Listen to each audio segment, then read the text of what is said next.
Hello, कैसे हैं आप लोग। आज मैं आपको एक प्रेरक प्रसंग सुना रही हूँ। उसका नाम है दुख का कारण। तो चलिए शुरू करते हैं। एक शहर में एक आलीशान और शानदार घर था। वह शहर का सबसे खूबसूरत घर माना जाता था। लोग उसे देखते तो तारीफ किए बिना नहीं रह पाते। एक बार घर का मालिक किसी काम से कुछ दिनों के लिए शहर से बाहर चला गया। कुछ दिनों बाद जब वह वापस लौटा तो देखा कि उसके मकान से धुआं उठ रहा है। करीब जाने पर उसे घर से आग की लपटें उठती हुई दिखाई पड़ी। उसका खूबसूरत घर जल रहा था। वहां देखने वालों की भीड़ जमा थी जो उस घर के जलने का तमाशा देख रही थी। अपने खूबसूरत घर को अपनी ही आंखों के सामने जलता हुआ देख वह व्यक्ति चिंता में पड़ गया। उसे समझ नहीं आ रहा था कि अब क्या करें, कैसे अपने घर को जलने से बचाएं। वह लोगों से मदद की गुहार करने लगा कि वे किसी भी तरह उसके घर को जलने से बचा ले। उसी समय उसका बड़ा बेटा वहां आया और बोला, पिताजी घबराइए मत, सब ठीक हो जाएगा। इस बात पर कुछ नाराज होते हुए पिताजी बोले, कैसे ना घबराऊं, इतना खूबसूरत घर जल रहा है। बेटे ने उत्तर दिया, पिताजी माफ कीजिएगा, एक बात मैं आपको अब तक बता नहीं पाया। कुछ दिनों पहले मुझे इस घर के लिए एक बहुत बढ़िया खरीदार मिल गया था। उसने मेरे सामने मकान की कीमत की 3 गुनी रकम का प्रस्ताव रखा। सौदा इतना अच्छा था कि मैं इनकार नहीं कर पाया और मैंने आपको बिना बताए सौदा तय कर दिया। यह सुनकर पिताजी की जान में जान आई। उसने राहत की सांस ली और आराम से यूं खड़े हो गए जैसे सब कुछ ठीक हो गया। अब वह भी अन्य लोगों की तरह तमाशा बनकर उस घर को जलते हुए देख रहे थे।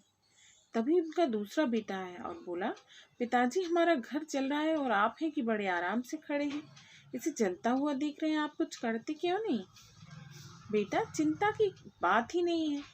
तुम्हारे बड़े भाई ने ये घर बहुत अच्छे दाम पर बेच दिया है। अब ये हमारा नहीं, इसीलिए अब इसकी कोई फिक्र नहीं। पिताजी बोले, पिताजी भैया ने सौदा तो कर लिया था, लेकिन अब तक सौदा पक्का नहीं हुआ है। अभी हमें पैसे भी नहीं मिले हैं। अब बताइए, इस जलते हुए घर के लिए कौन पैसे देगा। यह सुनकर पिताजी फिर चिंतित हो गए और सोचने लगे कि कैसे आग की लपटों पर काबू पाया जाए। वह फिर से पास खड़े लोगों से मदद की गुहार लगाने लगे। तभी उनका तीसरा बेटा आया और बोला, पिताजी घबराने की सच में कोई बात नहीं है। मैं अभी उस आदमी से मिलकर आ रहा हूँ जिससे बड़े भाई का मकान का सौदा किया था। उसने कहा है कि मैं अपनी जुबान का पक्का हूँ। मेरे आदर्श कहते हैं कि चाहे जो भी हो जाए अपनी जुबान पर कायम रहना चाहिए। इसीलिए अब चाहे जो हो जाए, जबान दी है तो घर जरूर लूंगा और उसके पैसे भी दूंगा। फिर पिताजी चिंता मुक्त हो गए और घर को जलते हुए देखने लगे। अब इस कहानी से हमें सीख क्या मिलती है वो सुनिए।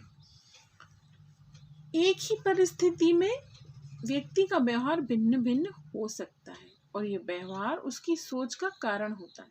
उदाहरण के लिए जलते हुए घर के मालिक को ही लीजिए। घर तो वही था जो जल रहा था, लेकिन उसके मालिक की सोच में कई बार परिवर्तन आया। उस सोच के साथ उसका व्यवहार भी बदलता गया। असल में जब हम किसी चीज से जुड़ जाते हैं तो उसके छिन जाने या दूर जाने का हमें दुख होता है, लेकिन यदि हम किसी चीज को खुद से अलग कर देते हैं तो एक अलग सी आज़ादी महसूस करते हैं और दुख हमें छू तक नहीं सकता। इसीलिए दुखी होना और ना होना पूर्णतः हमारी सोच, हमारी मानसिकता पर निर्भर करता है।